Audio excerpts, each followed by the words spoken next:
The Ticket. Fox KFXL weather. Sponsored by John Henry's Plumbing, Heating, and Air Conditioning. Your Lincoln forecast for today, a slight chance of showers this afternoon. Otherwise, we'll see mainly cloudy skies. It'll be breezy and mild, a high near 59. Tonight, a slight chance of rain. Otherwise, partly cloudy skies, a lower on 31. And tomorrow, mainly sunny skies return. It'll be breezy and cooler, a high near 35. I'm meteorologist Kyle Fletcher for 93.7 The Ticket and theticketfm.com. All right, Lincoln, if you're a diesel technician who's ready to earn up to $40 an hour and you're tired of working nights and weekends, listen up. Inland Truck Parts and Service is hiring experienced diesel technicians right here in Lincoln, and they're offering what every hardworking tech wants. Monday through Friday hours, no nights, no weekends, and paid training on advanced diesel technology. With 37 locations across 12 states, career advancement opportunities are endless. Start building towards your future and apply today at inlandtruck.com. That's inlandtruck.com. Or text APPLY to 785-369-1320. You started your business to build something special. Now it's time to grow and protect it. At Pinnacle Bank, our treasury management services help you do just that. Through smarter payment technology, account administration, and fraud protection. So no matter the size of your business, you can get the most out of your financial operations. Request your free consultation at pinbank.com/consult. Pinnacle Bank, the way banking should be. Member FDIC.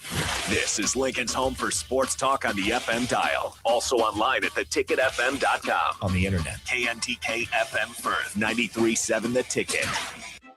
Hey guys, this is former UFC fighter and mixed martial artist Anthony Lionheart Smith. The Upside Bar and Lounge in South Lincoln is the go-to spot for every UFC event, prelims, and main card. There's never a cover, so make sure you get there early and stay late. Upside Bar and Lounge has daily specials, a margarita club, and a taco club. And don't forget, they just added Buzz Bowls to their menu. Learn more about upcoming events by visiting UpsideBarLNK.com and stop into their South Lincoln location for every UFC event on 27th and Pine Lake. There are so many realtors in Lincoln and Omaha, but don't get overwhelmed by all the no-names, plus all the different companies. Ben Bleicher with Professional Realty Group at Berkshire Hathaway Home Services Real Estate is your go-to option, whether buying or selling residential, luxury, leasing, investment properties, or commercial property, small or large. Ben's team offers decades of experience, unbeatable customer service, and promises to fully protect your interests throughout the entire transaction. Call 402-419-6309 for all your real estate needs. Ben Bleicher with Professional Realty Group of BHHS Ambassador Real Estate.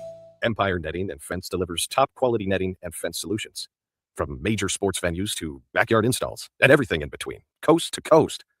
We take on tough jobs with grit, integrity, and a strong commitment to safety. Empire is growing, and we're hiring motivated people ready to grow with us. We build each other up, and we're building something big. Think you've got what it takes? Apply now at empire-fence.com. That's empire-fence.com. The 2026 Love Nebraska season is underway, and professional volleyball is back in a big way. From powerful serves to game-changing rallies, every match brings elite competition to the court. See some of the game's top athletes, including Lexi Rodriguez and Jordan Larson, compete right here in Nebraska. Whether you're a longtime fan or new to the sport, there's a match for you this season. Explore the full schedule and plan your night out at lovbneb.com/schedule. Coming at you live from the heart of downtown Lincoln. This is Old School with Foreman and Orman. Old School with Foreman and Orman is sponsored by Graham Tire Company of Lincoln, Nebraska Football Hall of Famer Jay Foreman. Here's Troy Detmer dropping straight back in the pocket. Rifles a pass. It was tipped and picked off by Foreman. He's at the 15, 10, 5. He'll score! Foreman got it, and it's touchdown Huskers. Black shirts answer the call one more time. And Austin Orman. Hour one of Old School is sponsored by Heartland of Nebraska Windows. Old School with Foreman and Orman on 93.7 The Ticket and theticketfm.com. That's right. Welcome in Tuesday edition of the show. Doing the same thing we did last week. Hour of the show. Hour of Outside the Box with the Lincoln Stars. Then another hour of Old School taking you up to Take Down Tuesday. Welcome in, Austin Orman here. Nick Wyman, there it is a Tuesday. Jay Foreman is, of course, part-timing today, but that's all right. Nick is conveniently wearing his Royals gear. You can see him on stream. Works out very well. We had no plans to talk about this, but with Nick being in, with the news for the Royals, and of course the Husker baseball conversation with Evan Bland coming up, I figured we could spend this first hour on a lot of baseball. You get it? We'll talk transfer portal. We'll talk NFL playoffs. Cubsker, appreciate you chiming in. He says, good afternoon, gents. Great game for 3 quarters last night, but congrats on the win, Jay. I will pass that along to him. That being said, I've said all week if Tomlin didn't win, then he'd be out. I'm glad he's out. We can't say refresh and revamp everything, which has been a long time coming. We will talk more about the Mike Tomlin news coming up in the 5 o'clock hour. We will talk more about a really fascinating rule proposal from the American Football Coaches Association, headlined by former Husker coach Craig Bull, a proposal that they put out there. That'll be me and DP coming up at 5. But Nick, let's get into this. The Kansas City Royals today announced that they are changing the playing dimensions at Kauffman Stadium. Not all the way around. They're not bringing all the fences in. Center field's going to stay the same. It's still going to be 330 feet down the lines, but they're making 2 changes. They'll bring in the alleys essentially by somewhere between 9 and 10 feet on average. And they're also lowering the wall from 10 feet down to 8.5 feet. My first reaction was, I wonder why. What was your first reaction when you heard that news? I mean, I saw it this morning, and it kind of came out of left field. No pun intended. But I'm pissed. But interesting. I mean, Kauffman, since they've moved there, is kind of been the same since they remodeled, and obviously since, how long. It's been the same for about 10 plus years, and kind of out of nowhere. I mean, I get it. From an analytical standpoint, they're trying to help the offense. It's been kind of a pitcher's friendly park. Outfielders, you have a really good center. Kyle Isbell's flashed his glove out there in the outfield from time to time. Alex Gordon, obviously, over the years when he played in left field, kind of owned that territory. But now it's going to be changing. Fences are going to be lower. They're adding a couple more seats as well. About 230 of them. That's nice. I think it's more just, hey, we're trying to increase our offensive output as a team at the home ballpark rather than, we're going to add a couple more seats to bring in more fans. So it kind of came out of nowhere. I thought it was fake at first, to be honest with you.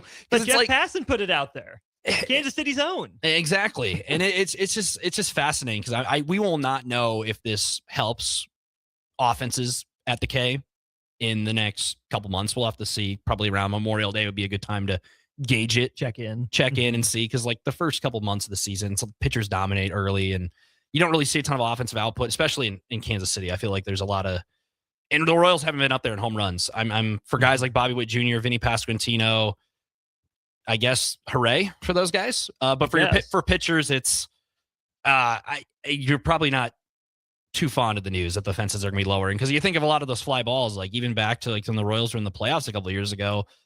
Kyle Isbell hit one that nearly went out against the Yankees. I mean, if you play with those dimensions, maybe, I don't know. The fences. Was it Yuli Gurriel that hit one off the wall down the left field line? That one would change. Fences are a little lower. I mean, who knows? Who knows? You will not know until games are actually played and the balls are hit. And what is less important than the why and the thought process behind it? You mentioned a guy like Bobby Witt Jr., of course, JJ Piccolo, and Dr. Daniel Mack, who's a VP for analytics for the Royals. They had a press conference. I listened to the whole thing. Really fascinating peek into the insight here. They talked to players on both the offensive and defensive sides, right? They talked to hitters, they talked to pitchers, infielders, outfielders. They talked to front office people, and some of this was done with the next 5 years or so in mind. But Bobby Witt Jr. was a guy that the Royals said their models had as negatively impacted at home in terms of the value of his fly balls. That's a guy that they think lost out on a fair number of home runs. They said over the course of their whole data collection, the Royals probably missed out on about 30 home runs, which doesn't seem like a lot, but it adds up, especially depending on the situation. And then here's Vinny Pasquantino. Put out a long statement on Twitter, and Vinny's great, right? One of the faces of the team. Really thoughtful guy. I'm just going to read this from Vinny Pasquantino because there's a lot of different avenues then that we could go. Vinny says, I'm just going to respond like an adult. I'm very curious how this is going to play out in multiple ways, and honestly, mostly from a data perspective. This hits close to home because I'm about to go into a room and hear how awful I am. Referencing, of course, his upcoming arbitration case. The K was the 6th most hitter-friendly ballpark, according to the Park Factor. Will moving the fences in make this better or worse? Hitters like hitting at the K because the visuals are nice, but everyone also agrees it's been a pitcher's park forever. What this means is that you can't hit cheap homers. That's literally all a hitter saying a park is a hitter's park or not means. But the data firmly supports it being a hitter's paradise because you can get more singles, doubles, and triples. Will the Park Factor actually go down if it's more of a neutral park because there will be, less triples, even if there is an uptick in home runs? What will this mean for weighted runs created plus?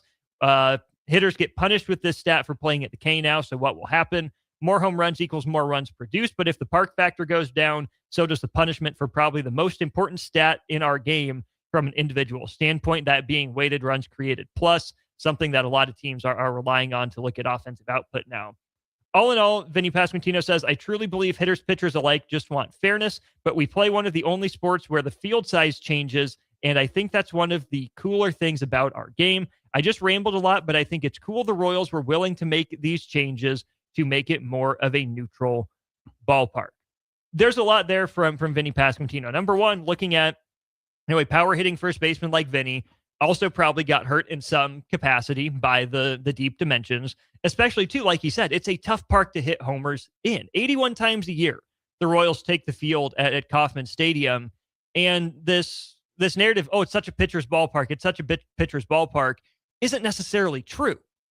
It's been a hitter's paradise in a lot of ways because it's been the second most expansive stadium and field playing surface of any field in the major leagues outside of Coors Field, which is artificially large because we know it has to be because it sits at the highest altitude and the way the ball carries up there. Kauffman Stadium, per Jeff Passan's article, is still at the 5th highest elevation, which isn't saying much, but I just didn't know that. I just learned that today, which I think is kind of interesting. I did too. But think about it from the team construction perspective. Nick, I know you're a Royals fan just like I am. What do we always hear? You need 3 center fielders to play defense in that outfield. You need guys that are, low line drive hitters. Hit your singles, hit your doubles, right? Yeah, it's going to impact your home runs. We know that, but it's okay. Just hit your doubles.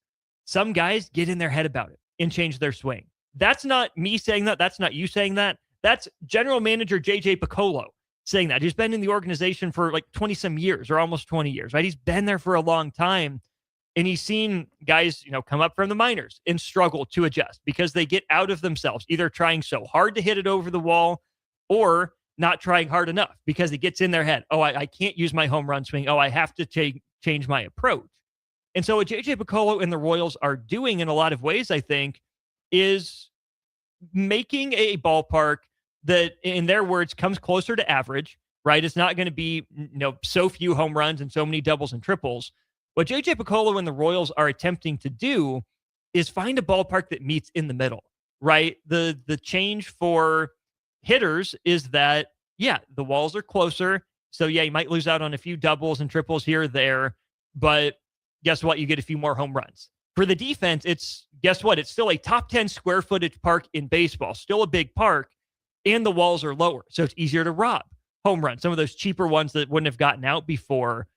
I just think it's so interesting for the Royals after this long in that stadium and after decades, not even just the last 20 years or since the renovation, but this has been a Royals organization that from its inception has really eschewed power, eschewed the walk. It's been, let's get contact guys. We play in a big ballpark. Let's slap the ball all around. Let's string hits together, keep the line moving. It paid off in a championship in 2015 and appearance in 2014, but it didn't necessarily help the Royals in the big picture because, you play more of your games at home than anywhere, but you also play 81 games in other stadiums across the country where your style of slap it around the yard isn't necessarily portable. It's such a weird, because that's like the Royals' identity is they're going to have pitch well and they're going to play good defense and they're going to, hit for singles, doubles, triples, and home runs are just kind of a bonus. Mm-hmm. Now it seems they're kind of trying to go in a direction where they're kind of the modern day baseball. You mentioned a couple of players there, like you mentioned like younger guys coming. I'm sorry, Jack Caglione, obviously came up from Omaha real quick, came up through the minors real quick, struggled right away. He had a couple of flashes, but his first career home run was in Busch Stadium in St. Louis. Yeah. At the K, he struggled for most of it. He had some flashes in there, but at the same time, it's, this guy's adjusting to outfield now, and now he's slashing not great. I mean, maybe it helps him, maybe it doesn't. We won't know until games are played. Jonathan India. So Kags, I actually saw this. This is from Josh Keyser, former radio guy, writes about the Royals. He says this is Caglione's batted ball events at Kauffman Stadium overlaid onto Target Field, which seems to be the most similar to the new dimensions. Josh Keyser says he's counting 7 outs that would be home runs and 1 double that would also be a home run. That would take him up to a 190 batting average and his 7 home runs to 15, right? You think the fully optimized version of Jack Caglione, no stadium in baseball, is going to hold him, but he's not there yet. And for a guy just getting his first cup of coffee in the bigs, if he has another 40 points to his batting average and he has another 8 home runs, you feel a lot different about how you're talking about yourself, how you're talking to yourself, and how fans are talking about you if you have those extra counting stats. And then I was going to get to a guy like Jonathan India. Don't expect him to hit like 30-some home runs with this. But it's interesting because he's a guy, can hit doubles and stuff like that. With this new, the new fencing and pushing the fences, I'm just curious if they're trying to modernize their style of play. Because, the home run's kind of the big deal in baseball right now. You're seeing guys hit home runs at a very high rate. Home runs, strikeout rates, there's guys who just hit home runs. Yeah. I don't think the Royals go that direction. I think they just play it out and see what happens. I think it's just a way to modernize your stadium because in past years, there's been times where the Royals have come close to hitting home runs, but they're, it's like, oh, that would have been a home run in this said ballpark, and that said ballpark. People like to compare that. It's like, well, but you're not playing in said ballpark. Ballpark, right. And of course, weather changes both places. You might know this. I'll see if you can pull this off the top of your head. No. JJ Piccolo was asked, was there a specific moment that stands out to you? They're like, okay, yeah, these fences need to get lowered. And he said, no, there have been a lot of them, but if I'm thinking back since I've been with the Royals, there's one that he thought stood out. Is this a postseason game? What's your guess? Is it the Kyle Isbell in that game? That's the one that comes out to me. It was not. It was the 2014 AL wildcard game. Hosmer's triple off the wall. JJ says that's a home run. Right? That needs to be a home run. Because he hit it well, he squared it up, drove through it to the opposite field. It hits off the top of the wall, and it's a really exciting moment. It's a triple, but that didn't win the game for the Royals. They still needed to put the ball in play, have Hosmer come home on the Cologne chopper. That was that one before the eventual walk-off. So that Alcides Escobar inside the park home run, what would have that been like if the fences? Because that was... That one's tough because it was kind of left center. Exactly. I think it would have been a home run. He wasn't asking about that specifically, but that might have been one of those that was off the top of the wall. A home run's a home run regardless in that situation, but it's just like funny to think back. It's like you could pull any game, like game 1 to game 162 and pull like, oh, if that ball would have just gone a couple more feet, the Royals could have tied the game there in like the bottom of the 6th inning. It's just kind of crazy to think about. Like there's teams like Citi Fields pushed in the fences before. We talked off air about Baltimore. They moved left field. Baltimore, baby. Baltimore, they moved left field every other year, I feel like. Every year that thing. Because when they played in the wild card round, Kansas City played them. There were a couple balls hit there. It's like, it was the weather wasn't great, but it's like MJ Melendez was out there in left field, and it's like, oh man, if that was hit, he squared that up a little bit. The ball was last year. If that's August instead of October, exactly. Or and thankfully you can't move the fence depending on the time of year. So interesting. Maybe in a couple years, maybe that'll be a thing. We don't know. Hopefully the Royals aren't the ones to invent that. Speaking of in a couple of years, we're getting a couple questions about the timeline for this. So first of all, JJ Piccolo said again in this press conference, they kind of started the process for this. Actually, the actual physical construction, they started this process back closer to Christmas, and they've already broken ground. They're already making some of this possible. They said that it should be done in time for the Royals to come home for their home opener on March 30th.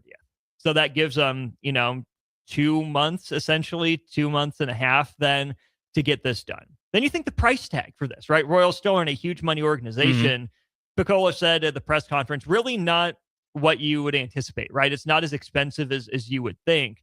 It's not like the Royals are not spending in free agency because of this. He said you have to wait till it's all done to get the final numbers, but they estimate internally it'll cost about $5 million to do this. And then we get to this question. My buddy Nick, not Wyman in studio with my buddy Nick. And then we also have this from 1508. Does it matter if they're going to be leaving and getting a new stadium in 5 years or so? That was my next point. What would you think the answer would be? They're still in this situation where it's like, oh, do they want this new stadium? Some people want to keep them there. Some people don't. But the Chiefs are leaving. Well, now. The Royals want the stadium. Yes. The Royals want it. I think it's something you want to do because that's going to be down the line. I think the Royals are set on pushing in the fences. It's going to happen. They're not going to change their stance now. It's confirmed. Mm-hmm. Regardless, the new stadium, that's still the Royals want it, and so be it. Whatever they want, they're going to get. I think that's the short answer to that. Eventually. I'll say this on the moving the fences in. Why does it matter? I mean, the lease runs out in 2030. You have 5 more seasons in there. What's the point? I think the point is, if the Royals are confident that they will have their new stadium in 5 years, it's the perfect time to tinker. I get it. It's not going to play exactly the same. When you're out by I-70. I'm sure weather is different there than it would be, in North KC or wherever it is they're going to build their stadium, whether it's downtown, whatever it is. The point is that now is probably the perfect time to tinker because the weather's going to be slightly different, but similar. The Royals think that they can project their roster out about 5 years. So they're doing it for this year's team with the guys that we have, in our lineup that they project in the lineup. This is going to help them with the guys that they have in the pitching staff. Obviously, are never 100% confident with who that is, but the Royals feel confident enough in their internal projections for enough of the guys they'll have over the next 5 years that the type of contact they give up won't be necessarily adversely impacted by this change. Royals do have a lot of, ground ball pitchers on the roster and guys that don't give up that loud contact consistently, which is why it's maybe not as big a detriment to the pitching staff or the defense as you might think. But I think if you view it through the 5 to 7 year lens, okay, the Royals are getting a new park. As you're designing the new park, a piece of that is, what are the dimensions of the field? What are the dimensions of the stadium? This 5-year essentially trial run gives the Royals a chance to see how big they want their next stadium to be. They've seen it this way for 10, 15 years since the remodel, 20 years since the remodel, whatever it was. Now they get 5 years of data, which obviously isn't as much, but still a decent sample size of data to then, over the next 3 to 4 years, transplant that into their new stadium. How do we want this to play? And I think the old Royals regime might have just taken a carbon copy. Oh, yeah, we love the speed. We love the defense. We love the contact. We're going to kind of go against the grain, and that's who we're going to be, and that's going to be that. The new Royals, I think, more analytically minded, but still with an eye to the past and trying to pay some homage to it, are saying, yeah, we still want to emphasize the speed. We want to, be the facilitate the game sort of team, which is why it's still a top 10 square footage park in baseball. It's why they didn't mess with center field. But I do think there is legitimate value to saying, hey, you know what? 81 times a year we play here, but 81 times a year we play somewhere else too. And we can't have our guys changing their approach. We can't even have this thought creep into the back of the mind of potential free agents. Man, I really like the team. I really like the organization and the culture, but my numbers are going to suffer. Why would I go there? What's the point of that? And JJ Picollo even said, at the end of the day, it's mostly about the financials. But it's those little factors for a team like Kansas City that's not spending the most in free agency that can kind of add up or be that one little thing that either pushes you over the edge to sign or walks you back away from the edge of signing, saying, no, I'm not so sure because of XYZ. So if the Royals were ever going to move the fences, I think now's the perfect time so they can help set themselves up for success if and when they do move. For the future. So no American League team hit fewer home runs than the 2025 Royals. Yeah. And to be fair, they didn't have a lineup full of sluggers. Smashers. Only 3 guys hit double-digit home runs at home. Bobby, Vinny, Salvi. Yep, those are the 3. And at home games hit double-digit home runs at the K last year. Yeah. For comparison, 8 New York Yankees did that in 2025. Sounds about right. And the Yankees hit 140 home runs in home games, while the Royals only hit 70. So you're not even hitting a single home run per game. Exactly. Man. So if you're tinkering with it and you think this is going to help you bring the rate up, I mean, the home runs could come in the first inning. They could come in clutch time. We'll never know. That's just, you never know. That's just whoever puts the crack of the bat, puts the ball in play. We'll find out in a couple months when that matters. So interesting. I think it's, and you're right. I mean, if you're tinkering with the ballpark now, and let's say, by June, we're like, oh, the Royals have benefited from this. I mean, then you have the picture for, when you do move ballparks. Or it could be a situation where the Royals aren't hitting many home runs or something, and this kind of backfires, which you never know. Baseball's a weird sport. It's a weird sport. It's one game at a time kind of sport. You play 162 games. Then you can tinker with it when said ballpark opens at to be determined date. Right. And this is where this will obviously impact the Royals more than any other team because they'll play there 81 times per year. From Jeff Passan's article, Though the days of Kaufman as a safe haven for pitchers are likely over, Max said he does not expect the new fences to have a whipsaw effect on their ability to pitch effectively. The change strives, he said, to be fair, though admittedly the Royals believe that with the new run values on fly balls, they project to add about 1.5 wins annually in home games. Okay, a game and a half doesn't get the Royals to the playoffs last year, gets them closer, gets them on the precipice. A game and a half 2 years ago has the Royals not sweating out the final, couple days of the season. It's these little things on the margins that will add up for the Royals. And Passan even throws out here, if it helps Salvador Perez get closer to 400 home runs to bolster his Hall of Fame case, or put Witt into the annual 40 home run territory before the team's leave at Kauffman expires in 2030 and they move into a new stadium, all the better. So I think there's a lot of different avenues that came into play for this for the Royals. I really think it's on the aggregate, no harm, no foul. I think the Royals' goal of this too is to minimize, the harm. They didn't want to swing wildly one direction to the other. I think that if their models are right and the Royals have seemed to be trending in the positive direction analytically, like, hey, these guys have the numbers and they know what it means. Nick, for now, I'm willing to give the Royals the benefit of the doubt that this could be the best of both worlds. And this is the last thing before we get to Husker baseball with Evan Bland. I'm of two minds about it. For the team, for the organization moving forward, I love it. If they think this maximizes their chances to win and it kind of, takes the edge off some of those huge positives or huge negatives and makes the Royals more of a modern, analytically focused and savvy baseball team, I'm here for it. But there is a part of me, the baseball traditionalist, and kind of like Pasquantino was saying, it does kind of hurt, right? Like, there was always something quirky about Kauffman Stadium and the way it played and having a team be built a little bit differently. Obviously, I'm for, more success for the Royals than less success for the Royals. So I think I'll end up liking this change. But I just hope that, stadiums and baseball teams are still able to find themselves in a sport that's able to reward different styles of play. Not the, NBA homogenization that we hear a lot about, or the NFL, being the copycat league. We get it. Some of that's always natural. But there's just something about playing at a different park every day, knowing the quirks, knowing the ins and outs, and having different skill sets to be able to thrive different places that is so unique to baseball that I hope the sport doesn't lose. And that's in every level, pro, college, youth ball. It's different. Here's my final question for you.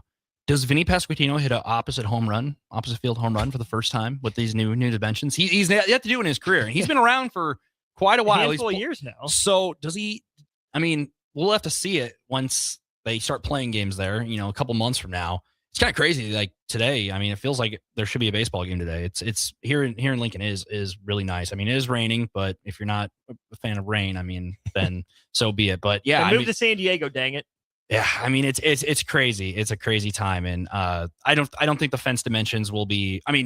Will it be a big talking point right away at the beginning of the year? Yes. Will it make a big impact? Maybe like a couple months after a month, we'll see the data and everything because baseball is a analytically driven sport. Maybe it doesn't make a difference. Remember what we were talking about for the first month and a half of last season? Were torpedo bats. Yes, that was a talking point for 2.5 weeks. Far too long. And it was like everybody's making the joke, the Yankees, are they cheating or not? They're and this is the guy who made these bats a thing.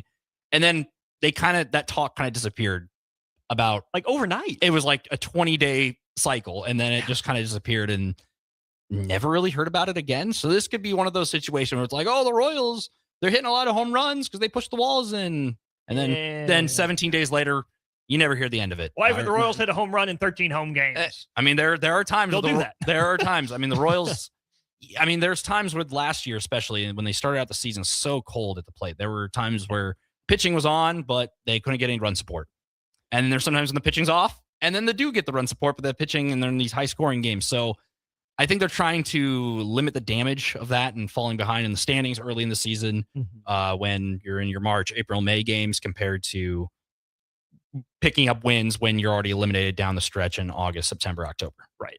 We'll talk some Husker football, some Husker baseball with Evan Bland of the Omaha World Herald. Evan joins the show after this. You're listening to Old School with Jay Foreman and Austin Orman. Download the mobile app and listen wherever you are on 93.7 The Ticket and theticketfm.com. If you're seeking a career with a growing company, Gaina Trucking and Excavating is hiring and looking for additions to their team. Gaina Trucking has a strong team culture, competitive pay, 401ks, and benefits like health, dental, and vision.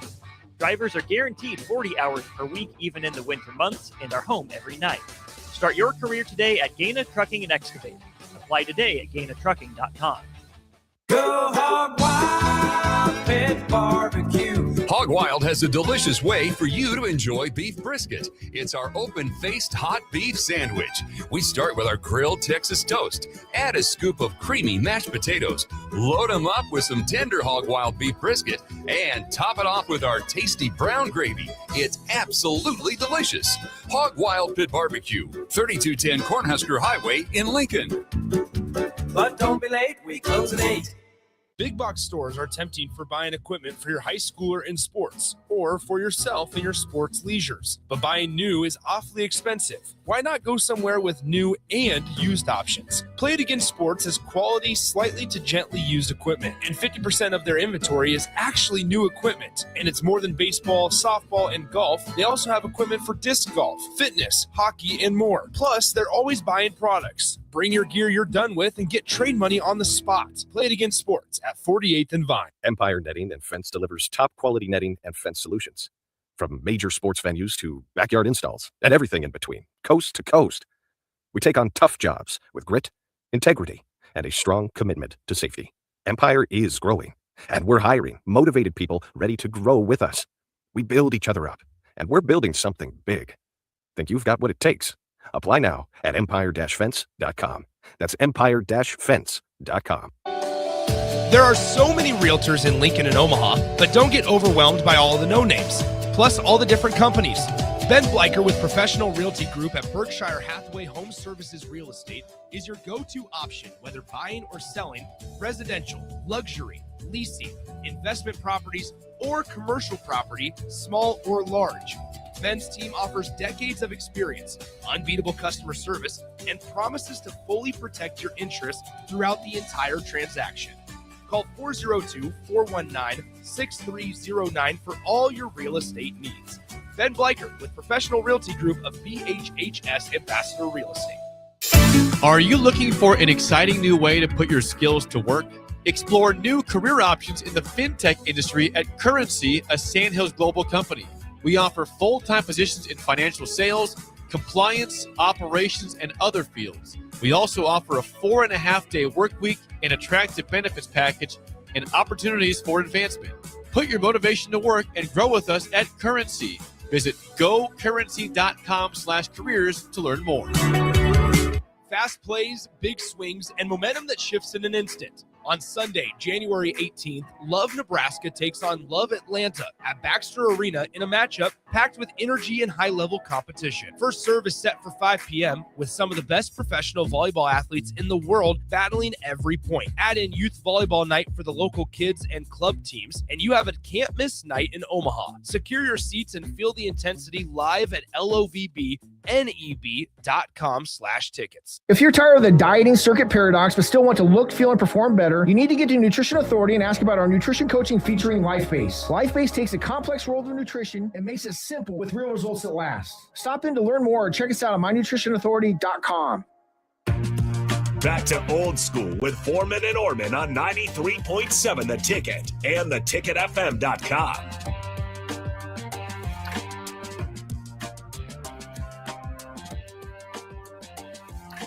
That's right. Welcome back in. This is Old School.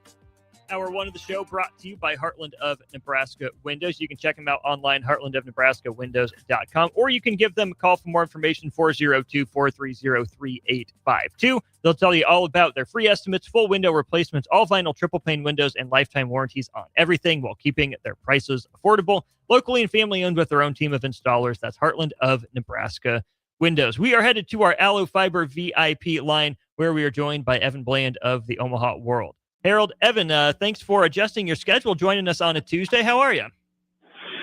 Doing great, hanging out, and happy to hang out on a Tuesday. Not Freaky Friday, not Wacky Wednesday, slightly turned around Tuesday. It'll probably throw me off tomorrow when I will probably inevitably text you and forget that we did this today. But that's a deal for tomorrow. Let's handle some business up front here, Evan. Since we last talked 6 days ago, it's been an active transfer portal window for Nebraska. add some help on the defensive line. They get a coach and a couple players, add to the defensive backfield. And today, another big body on the offensive line in Paul Mabenga. How much more active do you think Nebraska is going to be in adding from the transfer portal with about, a couple days left in the window at least being open? Yeah, I mean, they've got the 15 commits now, the one junior college edition. And, I mean, the window's open till Friday, but really they have until the 20th, a week from now, in terms of being able to add players for when UNL classes start. So that's essentially another week. You would think if there are going to be more targets that they'll start to materialize potentially for this weekend. Kind of a strange quirk right now. They're in the middle of a recruiting dead period that's coinciding with the American Football Coaches Association conference. So it's a little bit quieter now. But, yeah, I mean, I think you could still look at potentially adding reinforcements in the trenches, either side. I mean, they still have been interested, I think, especially in some interior blockers on the offensive side. You never know if they might feel like a running back would be a possibility. You're kind of running low on time on that, but that's a spot that you might look at. And then I think just kind of in general, like if you've put hundreds of personnel hours into scouting so many of these guys, you might get to a point here late in the window where you say, hey, here's somebody that our staff's really high on. Let's bring him in and see if we can't maybe take more of a moneyball approach and bring someone in more as a long-term player as opposed to maybe somebody that's expected to contribute right away. So you're at 15 transfers right now. Maybe a couple more in the final stretch here would be my hunch. We'll see if it turns out to be that way. They have addressed a good number of their needs to this point. So, I mean, the last week especially, they've done a ton of work in shoring up multiple positions. I feel like this is the point maybe where you just, if the price is right, if the opportunity arises and things line up just right, maybe you add a couple more. But I think it's gone from sort of urgency to next year to now sort of building up your roster long-term, maybe in more of a conventional sense. Let's talk about Mabenga for a second here. He probably fills the last spot along that offensive line. And if you assume it's Pritchett, Mabenga, Evans, Black, Babalade, the smallest guy there is Justin Evans at 6'2", 315. Otherwise, Evan, it's at least 6'4" and 315, 320 across the board. Has Nebraska had that size on the offensive line in a long time, or how do you think this line, at least on paper, or should I say, maybe stepping off the bus, compares to some of the Nebraska lines of the last 5-10 years?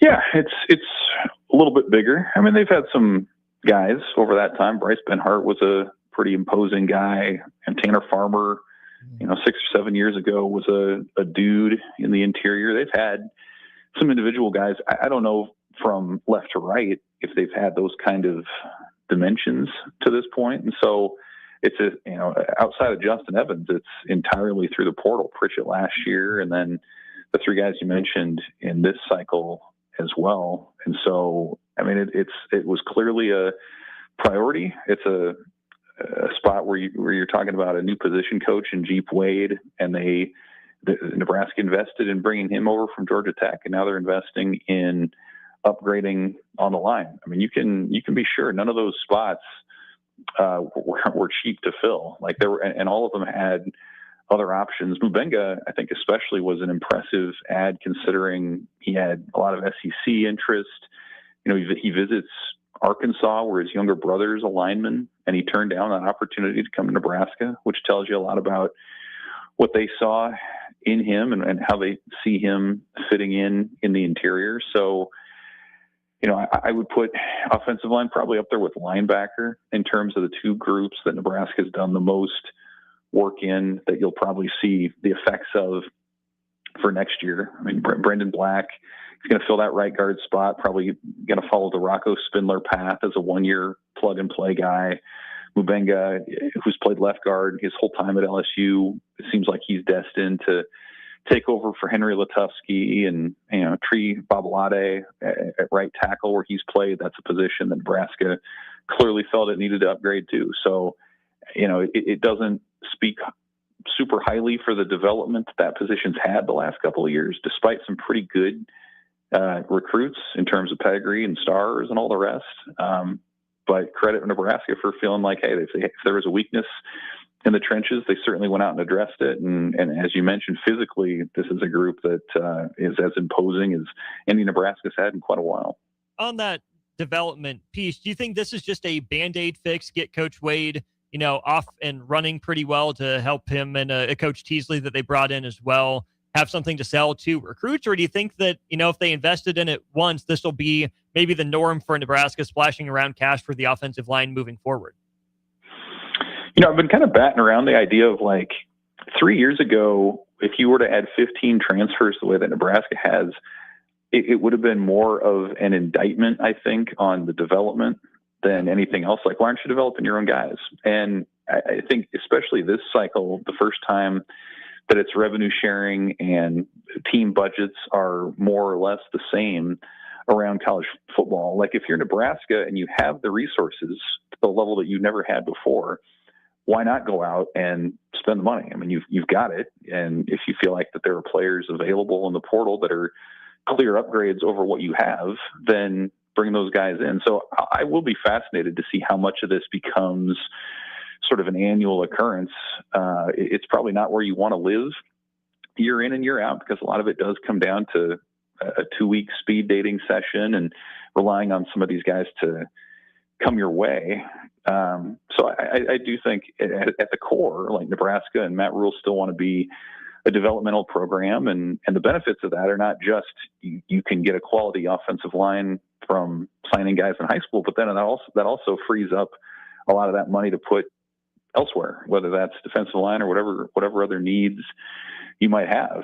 So I don't think this is where Nebraska wants to live long term, but again, you got to credit them for finding a guy like Brendan Black, who had 1 year to go, and for leveraging, the relationship with Tree Babalade with Lonnie Teasley, who's come in from South Carolina. And so, it worked out for them this year. I feel like it is a pretty clear upgrade on what they had for the line last year. And now, it's on Nebraska to continue to recruit at the high school level and develop those guys too. We're talking with Evan Blanda of the Omaha World Herald. He joins us on our Allo Fiber VIP line. Allo Fiber is where they understand the importance of exceptional service with local heart. All right, football business out of the way. How about some baseball fun? Evan, how was it being back out watching some bat and ball on the diamond yesterday? Yeah, it felt like a weekday in March, quite honestly. Upper 50s, the wind was calm, it was sunny. It was, not what you're expecting for early to mid January in the state of Nebraska. So it was great to see the guys get back out there. And for people that are maybe casual fans wondering, are we really talking about baseball? Yeah, I mean, practice started a couple weeks earlier, actually, this year than what it has been. The NCAA wanted to give teams and players more of a chance to ramp up, especially pitching, when you see it at the professional level. And so now you're seeing it more at the high school level, where it's more than just 3.5 weeks to get guys' arms ready for the season. So, I think it's helpful for Nebraska to be out there early. Honestly, I think it's helpful for a lot of cold weather teams like Nebraska, where that first third of your schedule in the regular season is so important for RPI purposes and building that postseason resume. Now you have a couple extra weeks to build up that arm strength and to evaluate your lineups and to make sure that once you get down to, in Nebraska's case, Arizona for that season opening weekend, you're about as ready to go as you can be. And so I think Nebraska's got a general sense of who it wants to lean on, who its leaders are this season, but now it has a little bit of extra ramp up time this next month to really define roles before they get into the games. Yeah, lots to jump off on there. We'll save the schedule talk until the season draws a little bit closer. Let's start just with the ability to be outside. Obviously, that's more on the weather than the facilities. But, Evan, that Sandhills complex, how important is that? How useful is that for a northern program like Nebraska to have at its disposal here in early mid-January? Yeah, it's helpful. I mean, in the past, they drove all over town, quite honestly. They were at various high school fields in town, and sometimes it was 10, 15-minute drive away, and everyone's trying to figure out how to get there. And in this case, the new facility, youth complex from Sandhills Global is just less than a mile north of Haymarket Park. So they're able to pop over there, and it's an artificial surface. And so you don't have to worry about mud or field conditions or things like that. Obviously, if it gets cold, they'll go into the Hawks Center or the indoor facility right there at Haymarket Park and work and get the work in if they have to. But every day that you can get out there and see a white ball against a blue sky is important for the defense and for the hitters simulating a game type situation. Like, that's where typically some of that disadvantage comes in if you're a northern school. And so every day that you can get out there and in short sleeves, even yesterday, like that's one less day that you're going to have to make up for on the back end. So it's been important. I think it's just continues to show the investment that has gone into the baseball program here in the last few years. It's important for the offense, the defense. It's good for the soul too. I'm bummed I couldn't be out there and watch and practice. Let's ask this then, Evan. You mentioned the leaders on the team. You think about some of the names that are back: Dylan Carey, Ty Horn, Josh Overbeek on the roster, Rhett Stokes, Case Anderson. We could list a bunch of guys. Are the usual names that we would maybe throw out from last year's team the key leadership guys on this team? How have the new additions maybe stepped into some of those leadership roles, if there have been any? Yeah, I do think a lot of the leadership is from the more established guys. I mean, you look at just the infield where Overbeek's been in college baseball a long time. He's coming back at third. Dylan Carey is going to be a 4-year starter at shortstop for Nebraska, which is pretty rare air. I mean, he's clearly a vocal leader at this point. Case Anderson, who spoke yesterday, is going to be a guy at first base, third-year starter coming in. The other guy who's probably going to play second base is Jet Buck, who's a D2 transfer, and he's somebody who, by all accounts, has maybe stepped into more of a leadership role as a guy who's played a lot of baseball at the college level. So I think you look to him a little bit. And then, we heard from Cooper Katsky yesterday too, who grew up at least a little bit in the state of Nebraska, was the MAC pitcher of the year at Miami of Ohio last year. And he's a guy, even just in 5 minutes chatting with him, like, you can tell he's got leadership ability and is thinking more than just himself and kind of his numbers and where he fits into the team. So I think he's someone that you can probably point to as a leader as well. And then, you mentioned Ty Horn. He's kind of, I would say, one of the more emotional leaders of the team. I kind of laugh thinking back to the Red-White series last fall when he's kneeling and he goes, I think 5 or 6, and he's walking off and he's staring down his own teammates in the other dugout. Like, he's just a, bulldog type who's competing all the time. So I think it's a nice mix of guys who are older, vocal leaders, a little bit more emotional intensity, kind of reminds you a little bit of Brett Sears, maybe from a couple of years ago. And I think that's kind of what you want when you have a big turnover on the roster, like Nebraska and a lot of teams do annually. You need some continuity, some leadership. And I do think Nebraska's got some of that coming back, like I mentioned. With Horn and Katsky, is that a situation where it's an open competition for Fridays, or does Nebraska go into the year assuming that, quote unquote, its guy, Ty Horn, will get the Friday job and Katsky's got to be, above and beyond better to take it from him? Yeah, I think Horn's, to me, I'd be surprised if he was not the Friday guy. Like, he's got the stuff, the demeanor, the recruiting pedigree. Katsky, to me, it kind of reminds me a little bit more of like a Chance Roach or maybe a Jake Myers. Like, he to me would be an ideal Sunday guy. He's going to pitch to contact a little bit more. He's the kind of guy I think ideally who gives you 6 or 7 innings and strikes out 3 and gives up a couple runs, that kind of guy. And so really the other part of that rotation battle at this point looks like it's going to be, what do you do with Carson Yassa and Tucker Timmerman? Now, Timmerman was a swing guy last year. Nebraska wants him to start. He would have had a bigger role if he hadn't had that unfortunate facial injury on the comebacker. But he's someone who's at the very least going to be an impactful swingman, starter, reliever type. And then Yassa, to me, is maybe the biggest wild card Nebraska's had on its roster in a few years. I mean, he's somebody who, when he's on, he's got major league type stuff. I mean, he's showing up on draft prospect lists as a guy who really hasn't even done that much at the college level. Now, the thing with him has always been the command. If he can he hone that command and really cut down on the walks? And so like his ceiling to me is one of the better pitchers in the Big Ten.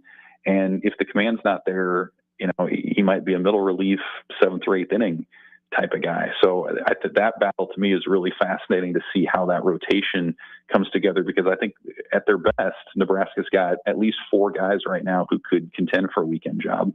2 more quicker ones for you then, Evan. You mentioned that wild card factor for Carson Yasa. I was going to agree, but then I thought maybe Nebraska just had one of those guys last year in Drew Christo. Are there any similarities between those two and maybe their journeys that Nebraska can take away from what worked and didn't with Christo and apply to Yasa, or are there too many differences there? Well, the backgrounds are quite a bit different. I mean, Christo was a highly touted recruit out of high school. He was getting all the national offers and it kind of expected to play right away. Obviously, it took him some time to settle into his role, which changed a lot. Yasa was a guy who actually redshirted his first year at Nebraska, which is pretty rare in college baseball, and I think even more rare moving forward now with roster limits. But they saw in him kind of the same stuff that they still have, like elite movement and all the metrics that go into the pitches, velocity. He got the frame, but it was the command. I mean, he had an ERA in high school still, I think above 6, and out of the state of Colorado. And so they saw something in him long term. I do think the challenge with him is the same as it was with Christo. If you're Rob Childress and that coaching staff, which is get him to throw strikes, right? Be in the right mentality, get your mechanics down so you can repeat it time in and time out. And we saw even in the fall some moments where he looked really good, and then some other moments when the ball was bouncing around a little bit. So I do think the challenge is similar, even if maybe their backgrounds are quite a bit different. Fair enough. The other thing then was the edge. You said that Ty Horn brought. Who's the edge in the lineup, right? Is there an Angelo Altavilla type, right, that's going to kind of poke and prod at the other team, be that kind of instigator in a, maybe not cross the line way, but certainly get the opponent's attention way? It feels to me, Evan, like even if Nebraska's had some good bats in the lineup, they haven't had that, instigator guy that's going to just grate on opponents' nerves and maybe bring a different element to that lineup. Yeah, that's a great point. I mean, Mojo Hagee was that guy. Jackson Hallmark was a guy like that. Yep. Altavilla is a great example. I think Joshua Overby could be that guy. He's one of the biggest vocal leaders. You hear him giving speeches. I think Will Jeske potentially could be that guy. He's somebody who's got a ton of energy, and it kind of has those vibes where it's like if he's producing and he's not on your team, like he's probably going to get under your skin a little bit, which is how he goes. So he's someone maybe who, if he has a regular role and starts producing, he could be somebody who does that. It's hard to say with some of the new guys. Like Jet Buck is someone who's going to play a lot. Could he be that guy? Typically, those guys tend to be the grinders, right? Like not necessarily the run producers, but the guys who set the table a little bit more. So you might see that from Jeter Worthley potentially. He's a freshman who's probably going to get the first start at catcher coming in. So maybe that's somebody else who can do it. But I think that's part of the thing that we're going to learn about this team in the first month, especially is I think it's spot on. Like you can tell like just the attitude or the characteristics of a team, those come out pretty early on. And if they don't come out, you guys tend to be quieter, they go into shells, or they're maybe not as resilient in the games. And so I do think that's an area that coaches felt like they addressed in the offseason. That was an area that they tried to vet the talent coming in. But now we're going to find out here in the next couple months what that group's made of when adversity starts hitting. Okay, I'm sorry. Just one quick follow-up. Did I hear you say correctly Jeter Worthley starting catcher? I think so. Yeah, wow. I think he's probably trending that direction. If not, I do see it as he's going to get a good amount of time, and he does have sort of that skill set to be more of a leadoff type. He's got the speed, good on base, bat to ball type stuff. He was a guy who was committed to Michigan for quite a while out of Lincoln East, and then made that switch a year ago. And so, someone who's familiar with the program, obviously his brother Jalen's still a pitcher in the fold too. But yeah, I think he's someone who is trending in that direction. And if he continues to perform here in the next month, yeah, I'd expect him to play a prominent role in the lineup. There you have it. Good stuff from Nebraska. I say winter baseball practice. Huskers about a month away from getting going in Arizona. Covering it all for the Omaha World Herald, Evan Bland. Find him on Twitter at Evan Bland OWH. As always, work on omaha.com. Evan, good to talk to you on a Tuesday. Have a good rest of your week, my friend. Thanks, Austin. Talk to you next week. That's Evan Bland again joining us from the Omaha World Herald via our Allo Fiber VIP line. Allo Fiber is where they understand the importance of exceptional service with local heart. Short segment, get you set up for Outside of the Box with the Lincoln Stars right after this. Watch Old School live on Facebook, YouTube, or Twitch. Old School with Foreman and Orman on 93.7 The Ticket and theticketfm.com. All right, Lincoln, if you're a diesel technician who's ready to earn up to $40 an hour and you're tired of working nights and weekends, listen up. Inland Truck Parts and Service is hiring experienced diesel technicians right here in Lincoln, and they're offering what every hardworking tech wants. Monday through Friday hours, no nights, no weekends, and paid training on advanced diesel technology. With 37 locations across 12 states, career advancement opportunities are endless. Start building towards your future and apply today at inlandtruck.com. That's inlandtruck.com. Or text APPLY to 785-369-1320. There are so many realtors in Lincoln and Omaha, but don't get overwhelmed by all the no-names, plus all the different companies. Ben Bleicher with Professional Realty Group at Berkshire Hathaway Home Services Real Estate is your go-to option, whether buying or selling residential, luxury, leasing, investment properties, or commercial property, small or large. Ben's team offers decades of experience, unbeatable customer service, and promises to fully protect your interests throughout the entire transaction. Call 402-419-6309 for all your real estate needs. Ben Bleicher with Professional Realty Group of BHHS Ambassador Real Estate.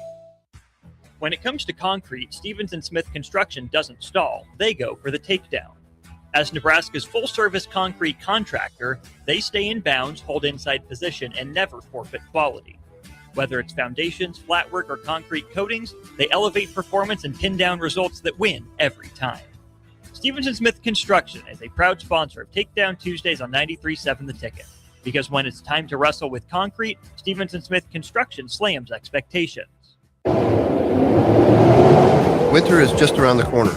Is your vehicle ready? Don't get left out in the cold. At A1 Automotive, we prep your car for whatever winter throws your way here in Nebraska. For battery checks, brake inspections, tires, heaters, whatever your car needs to keep you and your family safe on the road, we've got you covered. A1 Automotive, always honest answers. Golfing in 72 degrees and perfect conditions in Nebraska doesn't seem possible in December, but it is. Double Eagle Golf is your escape from the bone-chilling cold outside and a reason to keep the clubs out year-round. Book your holiday parties at Double Eagle Golf and make plans to join them for a New Year's Eve party. Gift cards make a great stocking stuffer for Christmas, and don't forget to look ahead to 2026 as spring leagues begin in February. That's all at Double Eagle Golf inside the Kinetic Sports Complex on West O Street. Online at doubleeagle.golf. Back to Old School with Foreman and Orman on 93.7 The Ticket and theticketfm.com. Welcome back in. This is Old School.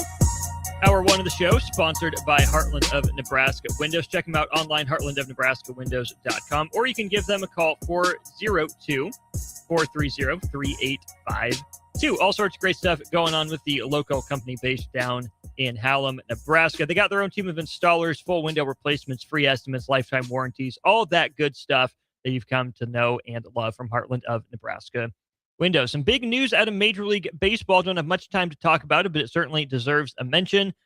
Nolan Arenado is on the move. He will not be in the National League Central anymore. He is located now in the National League West in Arizona Diamondback. The D-backs swing a trade for one of the best defensive third basemen of all time there in Nolan Arenado, all for the price of a former 8th-round draft pick in this most recent 2025 Major League Baseball draft. Justin Martinez, no, I'm not mispronouncing Martinez. The young man does pronounce it Martinez. This has been verified and confirmed, is the entire return in terms of players for Nolan Arenado. Arenado, again, elite defensive third baseman.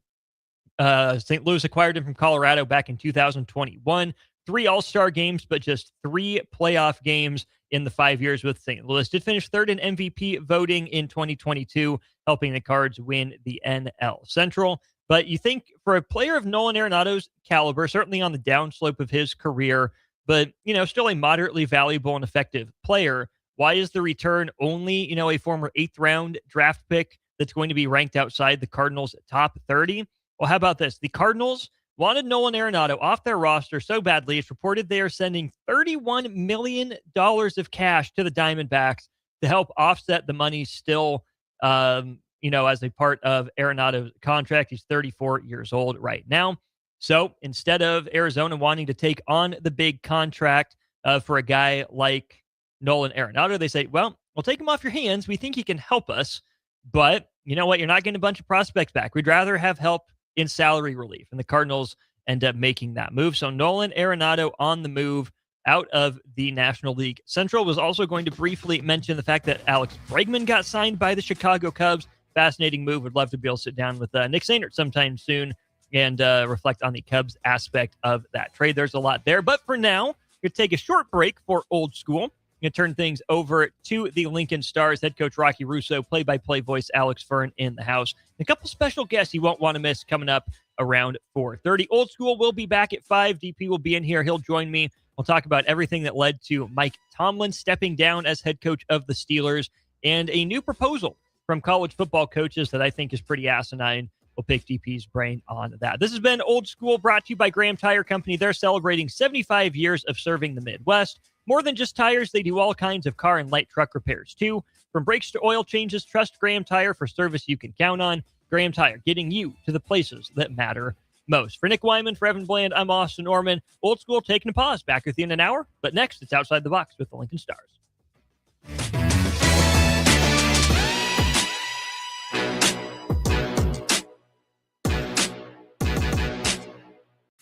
This is Lincoln's home for sports talk on the FM dial. Also online at theticketfm.com. On the internet, KNTK FM Firth, 93.7 The Ticket. When it comes to concrete, Stevens & Smith Construction doesn't stall. They go for the takedown. As Nebraska's full-service concrete contractor, they stay in bounds, hold inside position, and never forfeit quality. Whether it's foundations, flatwork, or concrete coatings, they elevate performance and pin down results that win every time.